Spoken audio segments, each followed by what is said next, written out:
Hello everyone, and welcome back to Queen Elizabeth, A Day in Her Life. Well, today we're going to continue to find out more about Queen Elizabeth's father and mother. And they certainly were a great pair, and it's been enjoyable learning more about them and how important they were to the UK during their reign. Queen Elizabeth inherited great genes from these two special people, so let us find out more about them now. So in 1939, Bertie announced that not only would they go to Canada, but they would visit the United States as well. President Roosevelt had sent the invitation. Roosevelt felt that trouble was coming regarding Germany, and he knew that Great Britain was the first line in defense. So in March of 1939, Hitler broke the Munich Agreement. He had invaded Czechoslovakia and took the territory that remained. Chamberlain, the prime minister, was upset. He called Hitler a liar and said he was untrustworthy. Chamberlain said that they would resist any further aggression by Germany. Then Hitler had his sights on Poland. It was at this time that Queen Elizabeth decided that Princess Elizabeth, who had turned 13, needed to learn constitutional history from Sir Henry Martin. He was the vice provost of Eton College. They met twice a week to an ancient school that was down the hill from Windsor Castle. And Martin, he taught her the history of Europe as well as the United States history. So this got Elizabeth interested in politics, and her father also got her interested with his talks with her. So Bertie and Elizabeth set sail on May the 5th. They were on the liner the Empress of Australia for a 12-day trip, first to Canada and then to America. The trip had a bit of trouble on the 7th day. A thick fog surrounded the ship, and the next morning the fog was gone, but then they saw giant icebergs, and they stayed put for 3 days in calm waters, moving very slowly. So I bet that was scary. They were probably thinking about the Titanic, which I would be. And during this time, Elizabeth decided to read Hitler's book Mein Kampf. She said it was a very soapbox, but very interesting. 6 months later, she gave a copy to Foreign Secretary Halifax, saying, "I do not advise you to read it through, or you might go mad. Even a slip through gives an idea of his mentality, ignorance, and obvious sincerity." So they finally escaped the icebergs and arrived in Quebec. The Canadians came out in full force to see the King and Queen. It was the first visit to Canada from a British sovereign and consort. French-speaking Quebecois referred to them as our King and Queen, and Bertie gave a bilingual speech. He started out nervous, but then his voice became stronger. And when they got to Toronto, Queen Elizabeth got on her knees to hug the 4-year-old Dion quintuplets, and they kissed her. This put her before Princess Diana in the hugging department.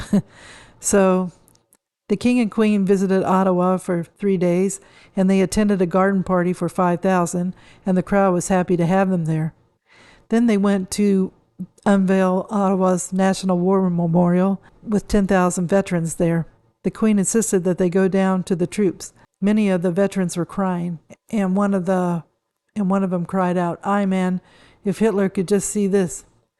They not only got along with the crowd, they also got along with the press corps.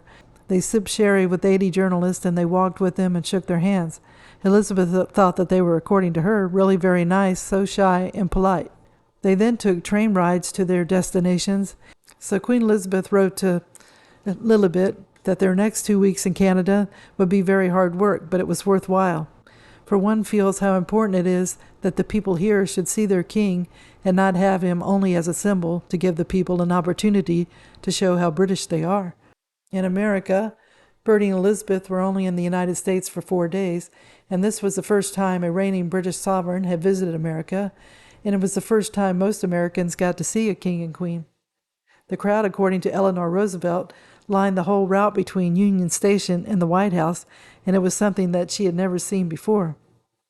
And George VI wore his Admiral of the Fleet uniform, and the Queen, she had a straw hat on with mauve ostrich feathers that were on the crown of it, and then she had on a mauve ensemble. The Times noted that Queen Elizabeth wiped away tears while listening to the Star-Spangled Banner, and it was a gesture that set her in people's hearts.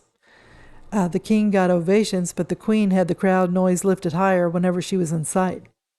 And Eleanor was amazed at the Queen's ability to connect with individuals in the crowd.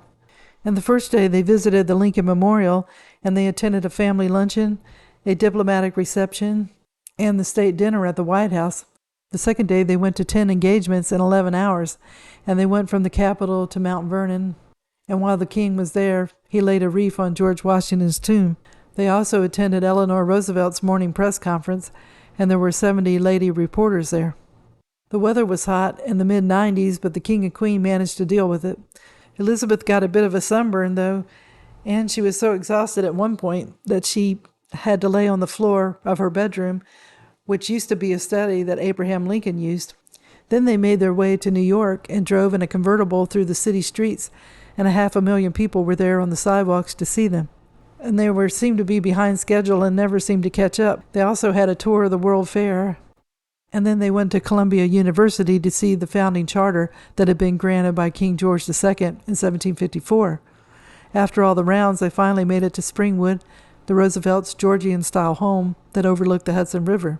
The country residence was just what Franklin needed to have a friendship with the King and the Queen, and the Roosevelts were American aristocracy. Their home was smaller than Sandringham, and FDR proposed a toast to 72-year-old Queen Mary, and then he looked toward his own mother, who was at the table, and she was 83 years old. Then Bertie and FDR went to the library to talk about the looming war with Germany. The first conversation went on until about 1 a.m. George VI said that FDR was easy to get to know. He also said that he was a good listener as well as a talker. Bertie thought that if Britain got into trouble, the U.S. would jump in right away. He found out, though, when it happened, he had to wait 17 months before the United States entered the war, and that was only because Japan bombed Pearl Harbor. And George VI wrote down a detailed memorandum of all that they had talked about. He titled it FDR's Ideas in Case of War, and he kept the documents and carried them with him in his red dispatch box wherever he went during Second World War. He shared Roosevelt's map with the officials at the Admiralty and explained what Roosevelt had in mind, and the plans would offer Britain life-saving assistance from the United States. And then FDR gave Bertie and Elizabeth a tour of his estate in his car, and the car was specially equipped with hand controls for accelerating and braking, and FDR drove at high speeds, pointing out the sights and using his cigarette holder. Elizabeth said he was conversing more than watching the road, and she said there was a few times she thought that they would go right off the road and tumble down the hills, and she said it was frightening but quite exhilarating. The Queen thought that FDR was a delightful man and a very good company. And the best part came with the picnic at Top Cottage. It was the president's hideaway 3 miles from the big house, and it overlooked the Hudson River. And they had hot dogs for the first time, and the King and Queen had them served to them on silver plates. And Elizabeth wrote to Lilibet the food that they had on one plate: a little salmon, some turkey, some ham, lettuce, beans, and hot dogs. And Bertie ate his hot dog with enthusiasm, and Queen Elizabeth ate hers with a knife and fork.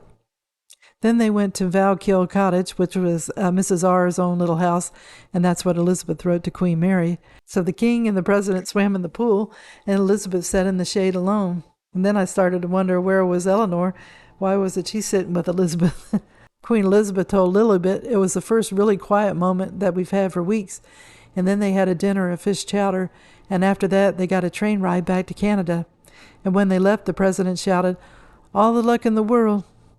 So I'll end the video here, and next we'll see just what nerves of steel the King and the Queen had when they entered into World War II. So it's neat to learn that they traveled to Canada and had the love of the people there, and then they also found popularity when they visited the United States.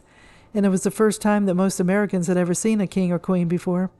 And President Roosevelt and Eleanor got along well with Bertie and Elizabeth, and they liked the Roosevelts too. It was a good that a bond was formed, and it would end up cementing the United States and Great Britain. It would lead to a bond as allies that helped to defeat the Axis powers that threatened our very freedom. So I hope you enjoyed the video, and if you did, if you could give it a thumbs up, it would be greatly appreciated. I wish everybody a great day, and tune in again soon for another episode of Queen Elizabeth, A Day in Her Life. Thank you. Bye.